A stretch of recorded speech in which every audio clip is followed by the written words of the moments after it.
이분은 제가 미래를 예측하면서 만들었던 여러 가지 그 도표들을 보여주면서 그 도표들이 또 제 체계가 들어가 있어요. 요게 2013년에 나온 데이터인데 미래에 사라질 직업들에 대한 이 왼쪽에 있는 이 데이터가 지난 30년 동안에도 계속되어 왔어요. 계속 보면은 생산 제조업에서 뭐 27% 감소, 음식 요식업 31% 감소, 사무행정 19% 감소, 판매직 54% 감소, 아니 71%가 감소, 관리 전문직 26% 감소. 지난 30년 동안 이런 일들이 컴퓨터 때문에 일어났던 일인 거죠. 컴퓨터. 그런데 컴퓨터의 몇 조배 강력한, 몇십 배가 아니라 몇 조배 강력한 인공지능이 지금 다가오고 있어요. 몇 조배가 더 세다고 해요. 그 성능이 조 단위예요, 조 단위. 뭐 억 단위도 아니고. 그럼 얼마나 큰 변화가 오겠어요? 네. 굉장히 큰 변화가 오겠죠. 그래서 이 전문직들이 많이 뭐 교사, 의사, 약사부터 시작해가지고 전문직들이 굉장히 설 자리를 잃게 된다는 거죠. 자, 노동시장이 2016년까지의 노동시장의 변화. 여러분들 미래 진로하고 관련이 되겠죠. 여기 보면은 이 카테고리, 이 제목을 정해놓은 게 참 재밌어요.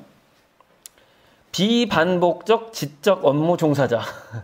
늘 새로운 일이 일처리를 해야 되는 약간 창의적이 필요한 반복적 지적 업무 종사자.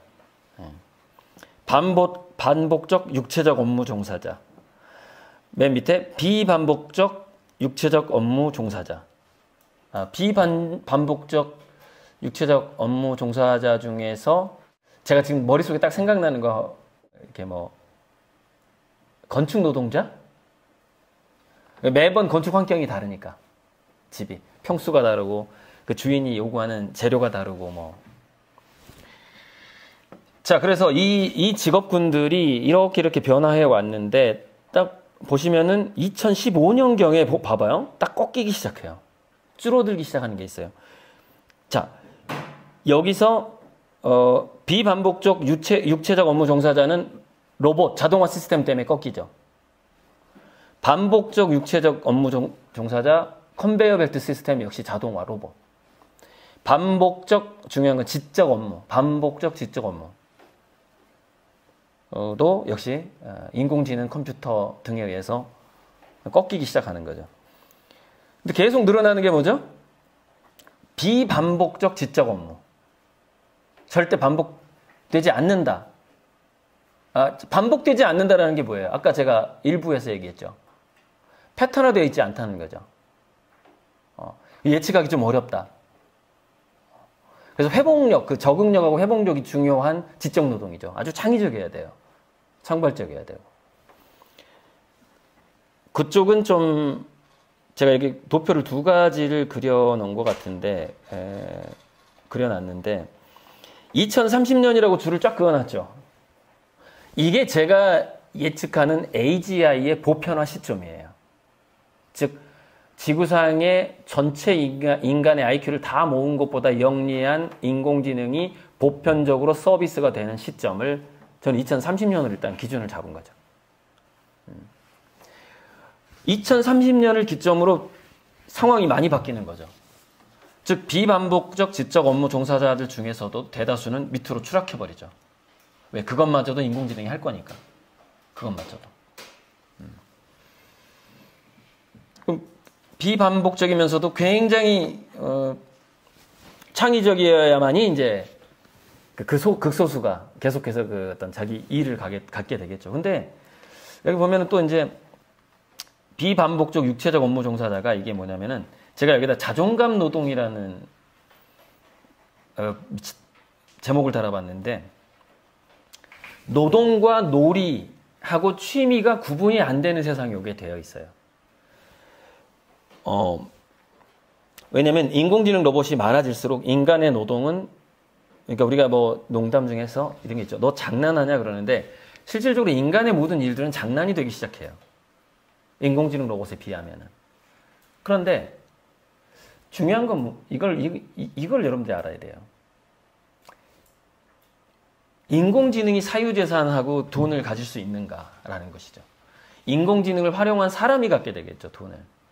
인공지능의 특허권자나 주인이, 기업의 주인이.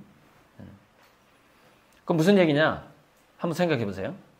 인간이 하는 일이 그다지 생산적이지는 않을 거예요. 인공지능 로봇에 비해서.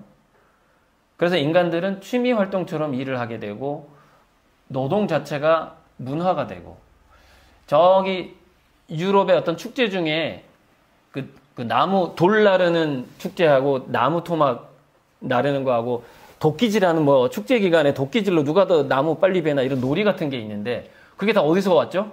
과거의 노동에서부터 온 거예요. 과거에 우리 인간들이 해왔던 일들이 놀이화된다는 거예요. 놀이화된다. 인공지능 로봇 때문에. 그래서 앞으로의 모든 그 돈을 버는 여러분들이 사회적으로 부자가 되는 데 있어서 재미라는 요소하고 미적인 요소가 없으면 부자가 되기 힘들어요. 앞으로는. 재미라는 요소하고 미적인 요소 없이 부자가 되는 사람이 있죠. 누구죠? 인공지능 로봇의 대를 보급하는 사람들이죠. 그 사람들 말고는 인공지능 로봇을 보급하는 회사, 그런 플랫폼 회사나 그 극소수 말고는 재미하고 미적인 것, 취미, 뭐 이런 것과 관련된 것이 아니면은 인간의 그 되게 할 수 있는 영역이 줄어들게 되고 대부분 그런 일로 생활을 하기 때문에 그걸 잘하는 사람이 이제 중간 부자가 되는 거죠. 아주 그 초연각화 사회에서 중간 부자. 중간 부자라는 게 이걸 말하는 건데 이 도표를 보면 지금 사회가 이제 이 와인잔 사회라고 그래요. 와인잔. 중산층이 무너져 가고 있고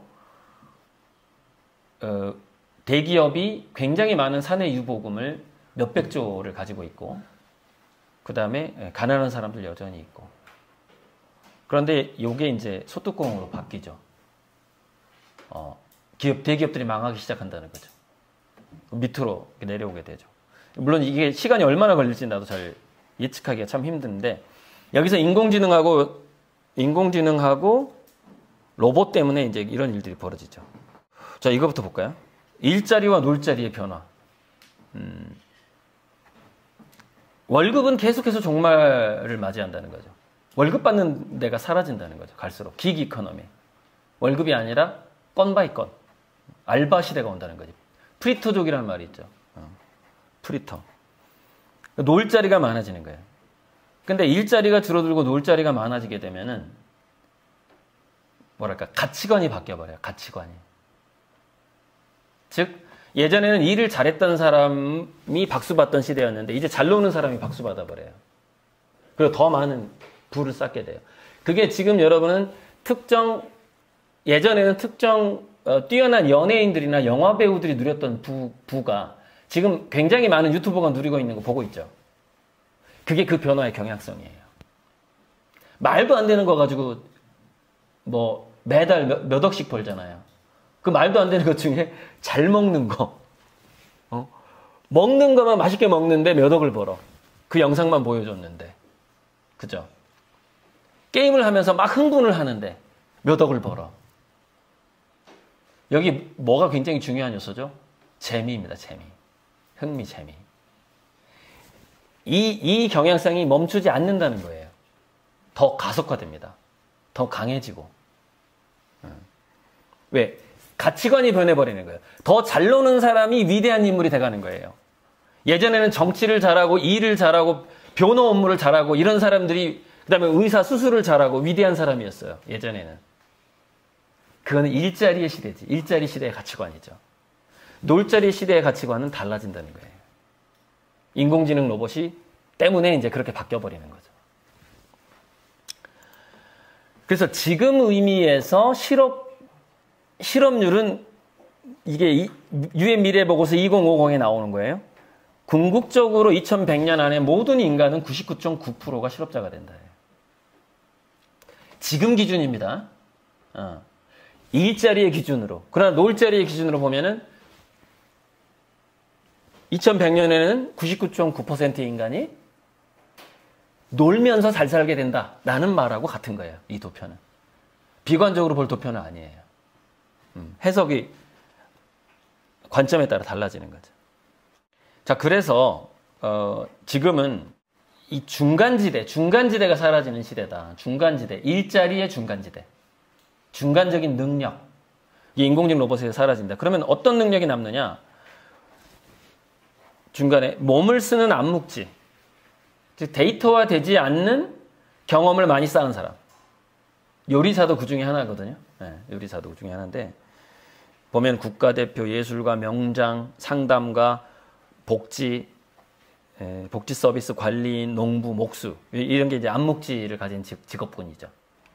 이쪽으로 가면은, 그래서 여기는 직업군을 참 말하기 좀 어려운데, 대부분 인공지능에 의해서, 여기는 특성만 얘기할 수 있어요. 그 인공지능 위에, 인공지능을 아주 잘 활용하는 그 직업군이 새로 생길 거라는 것이죠. 그 직업군은 다양한 체험을 한 사람일 것이고, 넓은 독서를 한 사람이라서 통찰력과 기획력이 아주 좋은 사람일 것. 직업이 아니에요, 이거는요. 특성이에요, 그 사람의. 인공지능을 통해서 돈을 많이 벌 수 있는, 그리고 세상을 위해서 아주 좋은 일을 많이 할 사람들의 특성이에요. 상상력, 신미한, 아주 깊게 보는 능력, 디테일하게 깊게 보는 능력하고, 패턴 인지하고, 이제, 신미한이죠. 이런 특성을 가진 사람들이 인공지능 이후의 시대에 굉장히 좀 더 보람 있는 일을 할 수 있겠죠. 1차 산업혁명, 2차 산업혁명, 3차 산업혁명, 알파고가 이세돌을 이겼을 때, 제가 예전에 수학 문제를 풀 때 그 복잡하게 계산 안 하고 도표를 시험지 위에다 그려가지고 몇 개를 맞춘 적이 많았는데, 제가 손으로 그냥 이 몇 년 만에 전기가 개발이 되고, 자, 증기가 개발되고, 전기가 나올 때까지가 100년이 걸렸고, 전기에서 PC, 이게 이제 그 3차 산업혁명의 상징적인 게 컴퓨터거든요. PC가 나올 때가 90년이 걸렸는데, AI, 즉, 알파고가 이세돌을 이긴 시점이 45년이 걸렸어요. 그러면 다시 AGI는 언제쯤 나올까 계산을 해보니까, 이 기하급수적 도표로 계산을 해보니까 9년이 나오더라고. 그러니까 이거는 계산한 게 아니에요. 도표로 그린 겁니다. 곡선으로. 이렇게 기하급수적 곡선을 내가 딱 그려서 나눠본 거예요. 그랬더니 AGI는 2025년에 나온다라는 얼추 답이 이제 나온 거예요. 이제 그 도표예요. 그래서 계속 수정을 해봤는데, 계속해서 그 혁명이, 이 다음 혁명이 앞당겨지는 거지, 이렇게 기술이 발달하면서. 그래서 그게 2025년이고 2030년 되면 굉장히 큰 변화가 올 것 같다라는 생각으로 이 도표를 한번 그려본 거예요. 앞으로 다가올 지구 문명에 닥칠 위기들이 있어요. 이걸 염두에 두셔야 돼요. 왜냐하면 이것을 극복하는 기술을 가진 사람이 또 굉장한 기업을 일구기 때문에 그래요.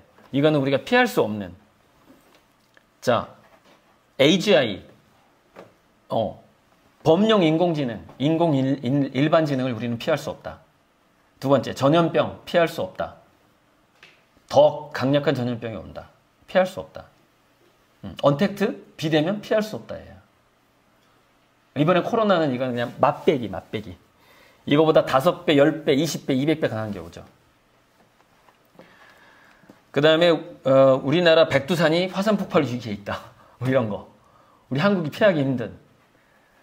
태풍이 점점 강해지고 있다. 이게 건축업하고 관련된 거예요.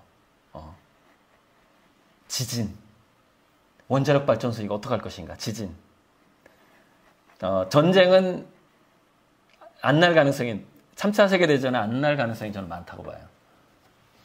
왜냐? 사람들이 이렇게 얘기했거든요. 미래학자들이. 3차 세계대전은 기후변화와의 전쟁이 될 것이다.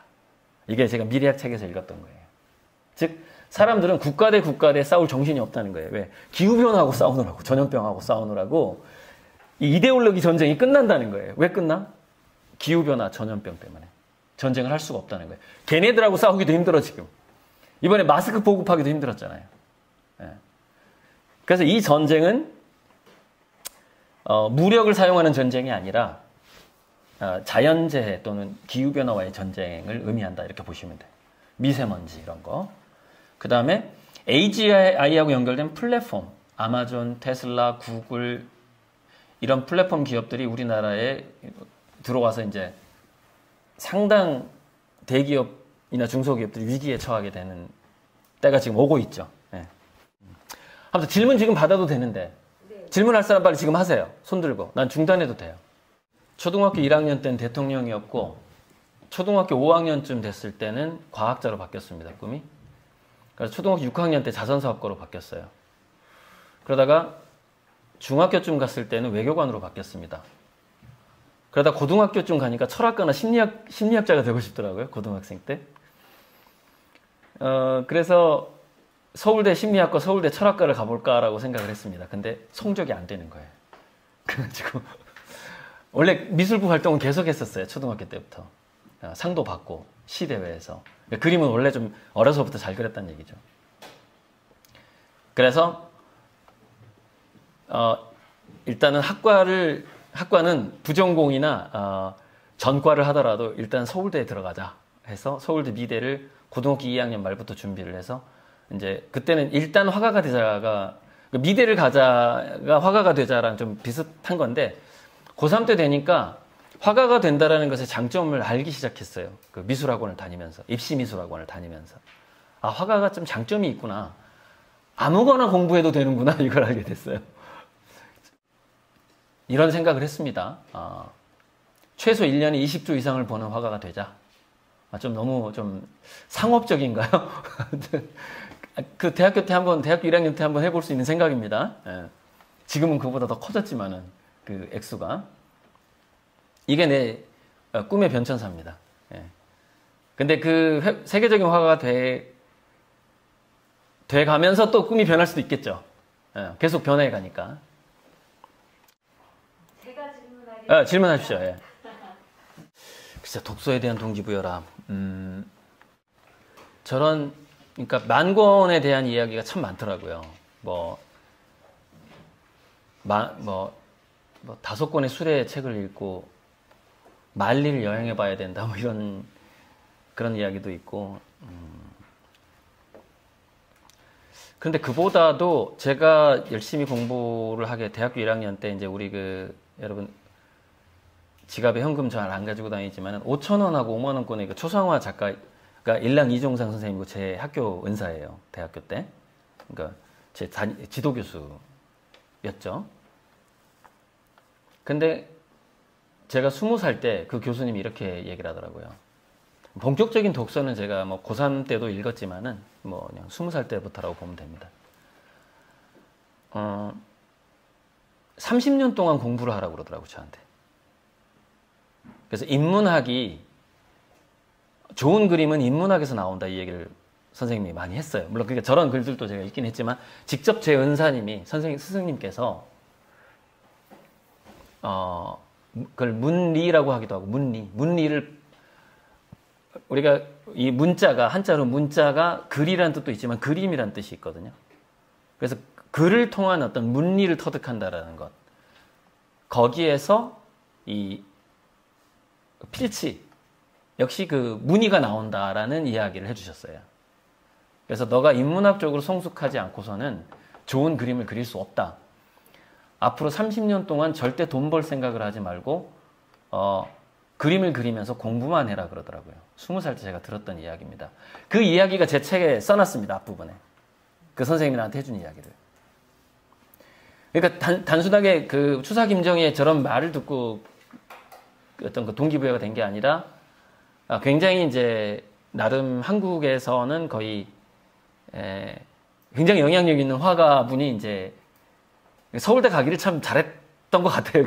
서울대 갈 수 없는 분들한테 너무 좀 미안한데 그런 사람이 우리 때는 지금은 전국 각 학교에 대단한 교수님들이 많은데 우리 때만 해도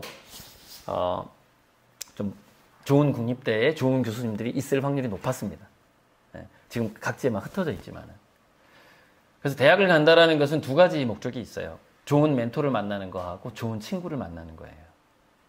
그게 이제 그 미국에서도 조사를 해본 적이 있는데 아이비리그의 장점은 딱 한 가지다라고 말하는 사람이 있었어요. 좋은 동료를 만나는 것. 즉 내가 무슨 창업을 해야 되는데 그 학교를 갔더니 이거 잘하는 놈, 이거 잘하는 놈, 이거 잘하는 놈들이 있더라는 거예요. 친구들이. 그래서 모아서 창업을 했더니 되더라는 거예요. 그 사람이 있잖아요. 스티브 잡스하고 빌 게이츠. 그 사람들 대학 중퇴했지만 친구는 사귀고 나왔잖아요. 바로 그겁니다. 대학의 목적은 친구를 사귀는 것이다. 그래서 그 일랑진송 선생님이 그 당부가 있었습니다. 오늘 유튜브에 정말 안 올렸던 이야기 중에 하나가 선생님이 우리 어머님한테 했던 당부가 있었어요. 그때가 대학교 3학년 때쯤이었어요. 그러니까 대학교 1학년 때쯤에 그 선생님이 너는 30년 동안 돈 벌 생각을 하지 말고 공부만 해라. 그림 그리면서 딱 그랬어요. 머릿속에 만감이 교차를 했습니다. 왜? 우리 집은 굉장히 가난한 집이었거든요. 내가 돈을 안 벌면 재료비조차 얻을 수 없는 집이었기 때문에 과연 이것이 가능한 이야기인가? 제가 알기로 선생님은 좀 부잣집 자녀 아니었어요? 막 그런 생각이. 근데 선생님도 힘들었더라고요. 6.25 이후에 아버님이 일찍 이렇게 돌아가시면서 힘들었더라고요, 선생님도. 아무튼, 그랬는데, 제가 대학교 3학년 때 우리 어머니랑 이렇게 3명이서 이렇게 대화를 나눈 적이 있었는데, 우리 어머니한테 이렇게 얘기하더라고요. 영훈이가 재능이 있으니까, 혹시 대학을 졸업하고 나서 내가 너를 이만큼 가르쳤으니 이제 엄마한테 용돈이라도 줘야지라는 말을 절대 하지 마십시오. 이렇게 당부하더라고. 그러니까 아들한테 돈 달라는 얘기를 절대 하지 마세요. 영훈이가 대학을 졸업하더라도. 이거를 이제 우리 어머니한테 당부를 했죠. 실제로 실천했어요. 어머니가. 제가 나이 50살이 될 때까지 돈 달 얘기를 안 했어요. 30년 동안. 지금은 제가 매달 용돈 100만 원씩 드리고 있습니다. 제가 50이 넘었거든요. 아무튼 여기까지 대답하겠습니다. 또 있어요? 그래서 폴리메스 인간을 위해서 다방면의 지식을 얻는 게 더 중요하다고 생각을 하는데 지금 시대에 맞춰서 요즘 학생들도 그렇고 문자에서 미디어 영상, 그 다음 3D, 4D 홀로그램으로 다방면으로 그 지식 접근의 방법이 다양해지고 있는 상황에서 네네네. 작가님이 보시기에 미래 사회의 책의 가치는 어떻게 될 거라고 생각하시는지 여쭙고 싶습니다. 좀 난감한 질문인데 여기가 도서관이다 보니까 제가 도서관장들 대상으로 강의한 적도 있긴 한데 앞으로는요. 공부가 아니라 모든 공부나 자기 기술 습득을 일단은 문화로 접근하는 게 좋거든요. 즉 내가 책을 10,000권 읽으면은 분명히 뭔가 그 성과, 어떤 수입이나 돈으로 연결될 것이다라고 기대하는 것은 좋은 자세가 아니에요. 다 문화적으로 접근을 해야 되고 그렇게 접근을 하다 보니까 운이 좋게 자기가 인공지능을 잘 활용하는 인간이 어느 순간 돼 있는 거예요. 예. 그런 어떤 운이 찾아올 수가 있어요. 그래서 자, 책, 폴리메스라는 키워드로 다시 정리해서 대답을 해본다면 책은 폴리메스형 인간이 되는 지도 같은 걸 보여주는 것 같아요. 지도. 안내서 같은 느낌인 거죠. 근데 진짜 자기가 폴리메스가 되려면 그 책에서 제시한 곳에 한 번쯤 가봐야 되거든요. 그러니까 우리가 다양한 사람이 된다는 것은 우리 인간은 뭐 영혼과 몸, 마음과 몸으로 이루어졌다 이렇게 얘기하듯이 몸이 참가하지 않으면 안 되는 하나의 재능이 있어야 되는 거죠. 그것은 미용 기술이든 원예 기술이든 뭐 요리든 삽질이든 간에 뭔가 내가 뭐 이렇게 드론 날리는 것도 마찬가지예요. 드론 날리는 것, 드론도 자율주행 될 거예요, 결국. 하지만 인간은 드론을 날리는 것이 재미가 될 거거든요. 문화가 될 거라는 것이죠. 즉 내가 드론을 날리면서 산업 현장에서 내가 드론을 날릴 줄 알고 드론을 열심히 배웠는데 산업 현장에서는 전부 드론이 자동화되어 있는 거야. 내가 취직할 데가 없어. 그리고 딱 둘러보니까 사람들이 드론 날리기 대회를 여기서 하고 있네. 거기서 이기면 상금이 얼마였죠? 3억. 그러니까 저번 제1회 드론 날리기 대회에서 1등한 사람이 초등학교 5학년인가 그랬는데 걔가 상금을 3억을 받았어요. 그 실제 뭐 1, 2년 전에 있었던 일입니다. 책이라는 것이 일단은 재밌다 라는 것부터 시작하는 게 좋긴 해요. 책에 재미를 붙이는 거. 근데 재미를 붙이다 보면은 도저히 재미가 생기지 않는 책들을 만나게 됩니다. 다양한 분야를 책을 읽다 보면. 되게 내 두뇌가 적응이 안 되는 거죠. 근데 책으로도 내가 적응이 안 돼. 근데 그 현장에 가서 그 사람이 적응할 수 있을 것 같아요? 책으로 연습을 하는 겁니다. 예체능에 전혀 흥미가 없는데 이게 좋은 그림이래. 또는 작곡은 뭐 이렇게 한대. 또는 뭐 기술, 뭐 동역학, 그건 뭐 이렇게 굴러간대. 역학이 이렇게 굴러간대. 이런 책들 읽으면 막 외국어 읽는 것 같아. 한국말로 돼 있는데. 근데 그 외국어 읽는 것 같은 느낌을 극복하지 않으면 폴리메스가 되기가 힘들어요. 그러니까 책의 역할은 폴리메스로 가게끔 해주는 그 안내서의 역할은 충분히 의미가 있어요, 책이. 저처럼 책을 굉장히 많이 읽고 사회 경험이 좀 그래도 풍부한 50대, 60대 어른들이 하는 1시간짜리 강의는 약 3,000권의 가치를 갖고 있답니다. 내가 3,000권 책을 읽는 것 같은 느낌이래요, 그게. 그 정도의 자기가 뭐냐면은 압축할 수 있다는 거예요. 아, 내가 앞으로 책을 3만 권 읽을 것을 그냥 이렇게 좀 압축해서 읽어도 상당히 자기가 미래를 잘 대비할 수 있는 정도의 그런 효과가 있다는 것이죠. 그런데 반면에 또 이런 게 있습니다. 언어로 우리의 귀 속에 들어오는, 그러니까 강의는 사실 지혜로운 강의여야 돼요. 세부사항을 얘기하는 강의는 큰 효과가 없어요. 왜냐면은 세부사항을 얘기하는 것은 책이 훨씬 빠른데 그것을 이제 우리가 인간은 시각의 동물이다 보니까 도표하고 이 문자에서 파악하는 속도가 언어 전달에서 파악하는 속도보다 얼마나 빠르냐면 숙련도에 따라 다르거든요. 한 50배 정도 빨라요. 즉, 야, 너 이거에 대해서 나한테 좀 가르쳐 줘봐라고 이렇게 듣고 있어. 이거보다 내가 어느 정도 기초 지식을 쌓은 상태에서 책을 읽어버리면 이 사람보다 50배를 더 공부할 수 있다는 거예요. 그게 우리가 이런 도표라든가 책의 가치예요. 굉장히 빠른 속도로 어떤 자기가 원하는 어떤 지혜, 통찰력에 이르게 하는 그런 안내서가 돼준다라는 건데, 중요한 건 책에 대한 재미를 잃어버리면 안 되기 때문에 처음에 자기가 좋아하는 읽히는 것부터 한 1,000권 정도 본 다음에 1,000권이 넘어갈 무렵부터는 좀 안 읽히는 것들, 왠지 한국말로 돼 있는데 외국어 같은 이런 느낌들의 책도 도전을 해봐야 되는데 한 500권 정도 교양서적을 읽은 다음에는 그런 것들 하나둘씩 이렇게 도전을 해가시면 돼요. 나중에 대학생 된 다음에. 여기 보면은 내 책에 이거 있어요. 여러분이 참고할 만한 거예요. 이게 저 빨갛고 노랗고 저 도표가 뭐냐면은 바로 저 기술이 저 시대를 풍미할 것이다 라는 표현이에요. 즉 자연에 대한 향수와 아웃도어, 그 다음에 식량 부족의 시대가 올 것이다. 그리고 그것은 약 2055년 정도 돼야지 극복이 될 것이다. 이런 식으로 해석을 하시면 됩니다. 가운데가 넓잖아요. 이때가 전성기가 되는 겁니다. 원격 의료 같은 거, 원격 의료 같은 것이 2030년대부터 전성기를 맞이한다.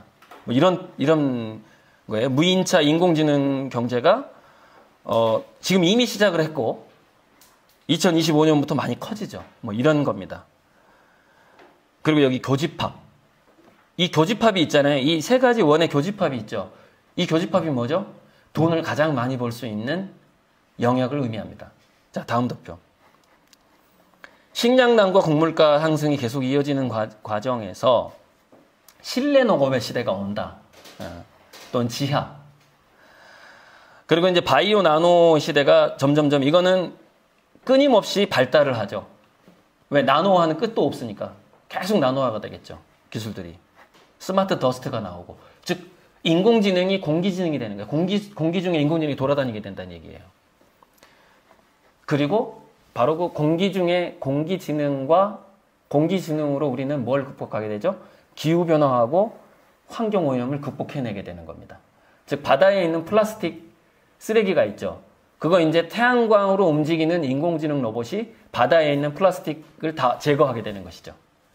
그리고 그런 어떤 공익적인 기업이 탄생을 하게 되는 거고요. 여러분이 그걸 창업해도 됩니다. 난 바다의 쓰레기를 제거하는 인공지능 로봇을 운영하는 사람이 되겠다. 내가 기술력이 없다면 돈을 벌어서 그 로봇을 사서 회사를 자선회사를 운영하겠다. 뭐 이런 목표를 세워봐도 되는 거죠. 다음, 자 3D 프린터에 전성기가 오면서 건조된 분말을 제공해주는 업체가 뜬다. 건조 분말, 즉 성분을 가루로 제공해주는 업체는 무조건 뜨게 돼 있다. 왜? 3D 프린터 시대가 오니까. 이것은 농업에도 건조 분말이라고 있잖아요. 우리 농식품 중에 건조 분말. 예. 그 시대가 온다. 또는 촉매제, 접착제. 이거는 이제 화공과 갈 사람들 생각을 하면 되고. O2 온디맨드 이거 굉장히 중요하고 계속 커진다. 온라인과 오프라인이 연동된 사업. 온디맨드, 주문형 생산. 예.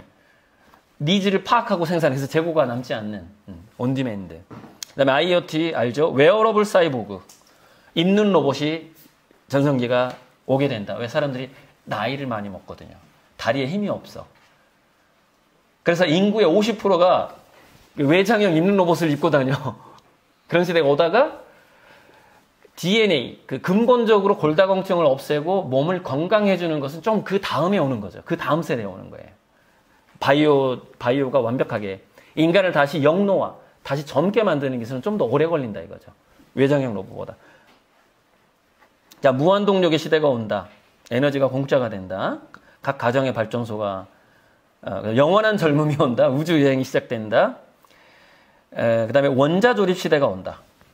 원자조립 시대. 의료생화학의 시대로 가다가 나노 시대로 가다가 여러분 원자조립 시대하고 그 SF 영화에서 가장 연관된 게 뭔지 알아요? 원격 이동이야. 원격 이동.